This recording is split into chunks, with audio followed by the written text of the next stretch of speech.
I watch episode 42 of Pokemon every year because I watch every episode of Pokemon every year. In episode 42, the battling Eevee brothers, the real battle is choice paralysis. As Ash and friends tramp along another tree-side trail, Pikachu senses nearby neglect. Tied up in the trunk and abandoned, they find an Eevee, the Eeveelution Pokemon. Its emotions are vocalized as it experiences vulnerability to environmental violations in the excised verdants. Excited by its value, Ash lacks empathy for the victim and exudes his voraciousness, only prevented from engaging after viewing its embossed verification. The emblemed Van Dyke leads them to an elite villa, doubling as an expansive venue where an exclusive vanguard of entitled vicars are entertaining an evolutionary event with vim and vigor. That's the end of my extensively verbose expulsion of E&V English vocabulary. A freshly minted Poliwrath retreats to its safe space with the other evolved Pokemon, each of which are staring at them whilst crying out their new names. Ash and friends are approached by the battling Eevee brothers, who thank them and take back the Eevee. Their only reward for its return is an invitation to their family drama. Eevee's owner is the youngest brother, Mikey, who berates them for bringing Eevee back safely. Mikey is the only of the battling Eevee brothers who has never battled and still has an Eevee, both of which his big bros can't abide. But deciding on a Pokemon's entire identity is difficult, especially when that part of your brain isn't fully developed.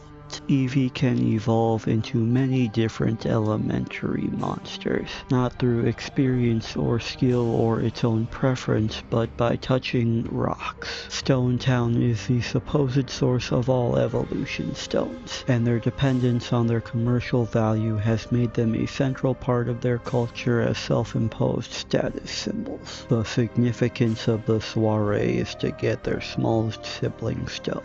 Who's that Pokemon? Who will that Pokemon be? Peer pressure is the pretense of every party. The brothers try to lead the other trio into temptation as well. Ash is given another Thunderstone, which he keeps in his bag with the other one forever. Brock immediately denies their evolutionary offer outright because he's a creationist. As Mikey sits with his juice, Misty attempts to bond with him by abusing her Pokemon as well. The child of privilege ponders the path of his prismatic pupper. For the wealthy, having to choose just one thing is a new concept. Mikey feels contempt toward his cohort because they're too critical and competitive. He doesn't want to force Eevee to evolve, he just wants to force it to be his best friend, and he prefers his natural hair color. Misty empathizes with Mikey. Having to endure the expectations of three same-gendered older siblings whilst developing independent views and values is something that they have in common. She jokes about how easy it would have been for her to keep Eevee for herself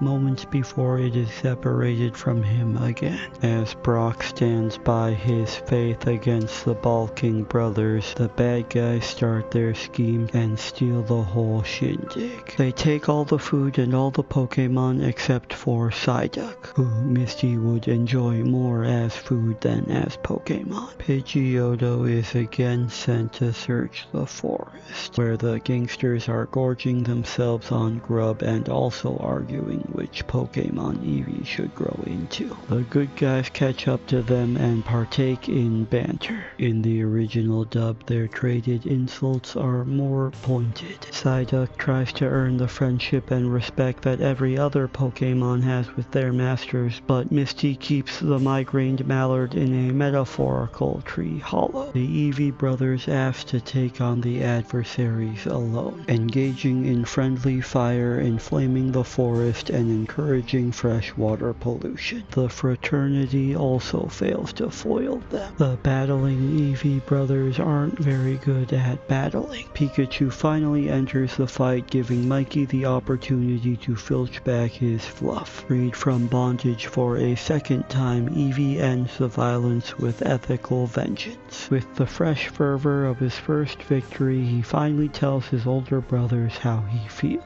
and they immediately accept him because the episode's almost over. The final minutes are spent with Misty physically assaulting her human companions as well, and Brock justifying her actions with another derogatory dubbing detrimental to defining its domestic culture. Then a group photo that Psyduck is in charge of taking for some reason. Eevee is enough. It's not choice paralysis if your choice is paralysis. Since this episode aired, the number of evolutions has nearly tripled, but the battling Eevee brothers never continued.